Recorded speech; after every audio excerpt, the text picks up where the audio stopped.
Flight to Melbourne. Hari itu Kinara bangun pukul 4 subuh agar bisa menyiapkan makanan sekaligus melepas Naila dan Atlas yang hendak berangkat ke Australia. Pesawat mereka akan take off pukul 7 pagi, yang artinya mereka harus datang ke bandara 1 jam sebelum itu. Tapi hingga pukul 4:30 pengantin baru itu belum juga turun dari lantai 2. Kinara mulai gelisah. Ia takut Naila dan Atlas ketiduran.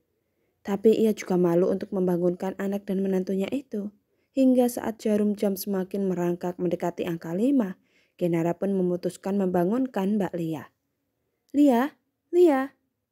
Kinara mengetuk pelan pintu kamar Mbak Lia. "Iya, Bu." Mbak Lia menyahut dari dalam dan membukakan pintu. "Ada apa, Bu?" "Mbak Lia, tolong bangunkan Naila dan Atlas ya. Sepertinya mereka ketiduran. Padahal kan mereka harus segera ke bandara. Ini udah mau terlambat." "Kenapa bukan Bu Kinara saja yang membangunkan? Saya malu mengganggu pengantin baru, Bu." "Justru karena itu, Lia, saya juga malu. Makanya saya minta tolong kamu. Ayolah." Kinara mendesak Mbak Lia. Mau tidak mau Mbak Lia pun naik ke lantai 2. Kinara turut mengekor dari belakang. Ia mengetuk pintu kamar Naila. "Nonai, Nonai." Tidak ada sahutan. "Kurang keras, Lia," bisik Kinara. "Nonai, Nonaila." Mbak Lia berseru dan mengetuk lebih keras. Di dalam kamar, Atlas menggeliat begitu mendengar suara seseorang yang mengetuk pintu dan memanggil nama Naila. "Nai." Atlas menggoyang pelan bahu Naila. Naila turut menggeliat sambil membuka matanya yang terasa perih. Namun dalam hitungan detik matanya pun langsung terbelalak ketika melihat jam dinding kamar yang hampir menunjukkan pukul 5. "Ah!"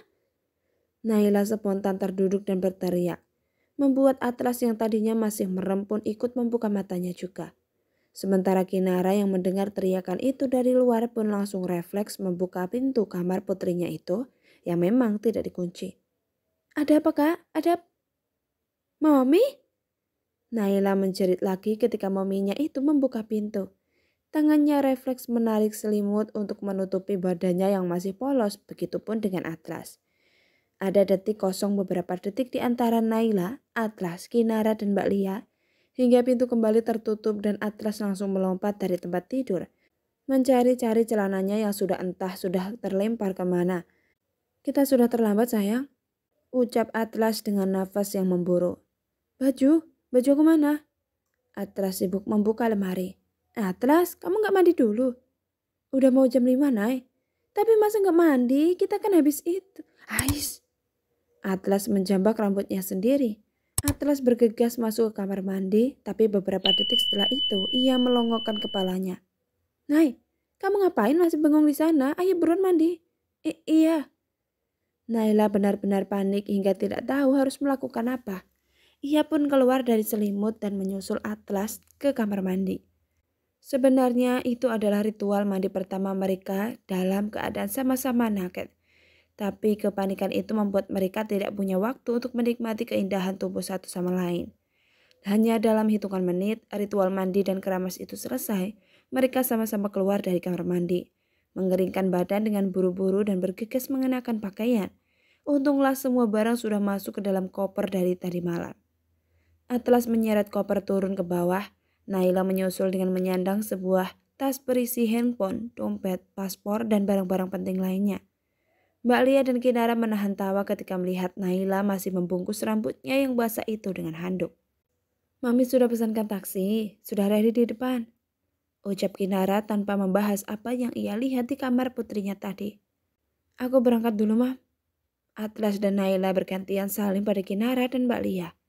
Ketika mereka sudah masuk taksi, barulah Mbak Lia dan Kinara melepaskan tawanya. "Dasar pengantin baru, udah tahu pagi-pagi mau berangkat, malamnya masih enak-enak," gumam Kinara sambil geleng-geleng kepala. Mbak Lia turut tertawa geli. "Itu handuk basah kira-kira bakal sampai Australia nggak, Bu?" "Nggak tahu deh," balas Kinara. "Lia, karena Nailanya langsung cabut, terpaksa kamu yang harus membersihkan kamarnya. Nggak apa-apa kan ya?" "Nggak apa-apa, Bu, kan bersih-bersih udah jadi tugas saya," jawab Mbak Lia. Meski ia merasa geli juga membayangkan sisa pertempuran pengantin baru itu. Sementara itu di dalam taksi, Atlas dan Naila tidak banyak bicara. Mereka gantian mendesak supir taksi dengan raut wajah yang sama-sama tegang. Ketika sudah tiba di bandara dan berhasil, barulah keduanya bisa sama-sama menghembuskan nafas lega. Naila tertawa sambil memukul lengan Atlas.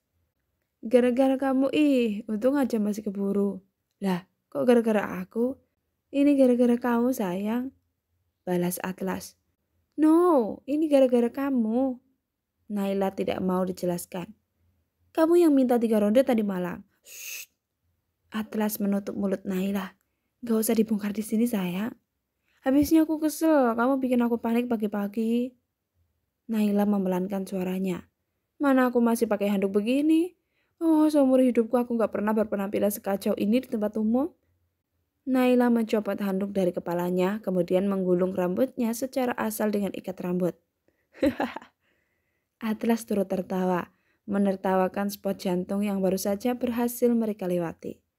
Nggak apa-apa, anggap aja ini pengalaman baru, bisa jadi cerita lucu nantinya. Atlas mengusap kepala Naila kemudian menggandeng istrinya itu. Setelah menempuh perjalanan udara selama lebih dari 6 jam, mereka pun tiba di Melbourne, Australia. Dari bandara Melbourne, Atlas dan Naila langsung menuju ke kediaman opa dan omanya Atlas. Welcome my beloved grandson and my lovely granddaughter-in-law. Stella menyambut Atlas dan Naila dengan pelukan hangat. Gimana flight kalian? Ada turbulence? Turbulence-nya malah sebelum naik pesawat, Oma. Jawab Atlas. Stella menaikkan alisnya. Semuanya aman kok, Oma. Naila buru-buru menjelaskan daripada Atlas makin memperpanjang kejadian sebelum naik pesawat itu. Setelah beristirahat malam harinya, Naila memasak bersama Oma Stella. Oma gak nyangka loh, ternyata pengantin baru udah bisa masak ya. Ujar Oma Stella yang melihat Naila cukup cekatan. Cuma sekedar bisa Oma, gak jago-jago banget. Ya karena tuntutan juga, apalagi waktu kuliah di London, jadi apa-apa harus dilakukan sendiri. Balas Naila.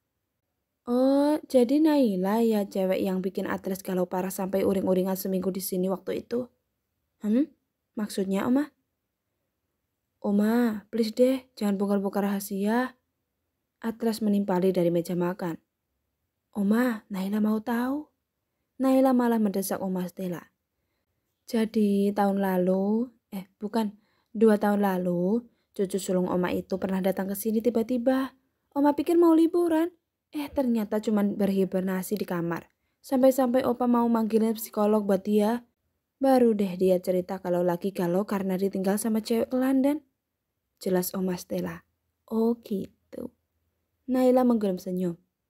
Tuh kan Oma, makin besar kepala Nailanya nanti. Sungut Atlas. Tapi agenda honeymoon kalian sekarang bukan cuma buat hibernasi di kamar kan? Faris pun menimpali. Rencana emang gitu sih Opa. Atlas nyengir dengan ekspresi jahil. Enggak Opa, Naila mau jalan-jalan. Naila langsung membantah. Masa jauh-jauh ke sini cuma buat di kamar doang? Jalan-jalan dong sayang. Naila yang baru datang mendekat itu mencubit lengan Atlas. Iya besok jalan.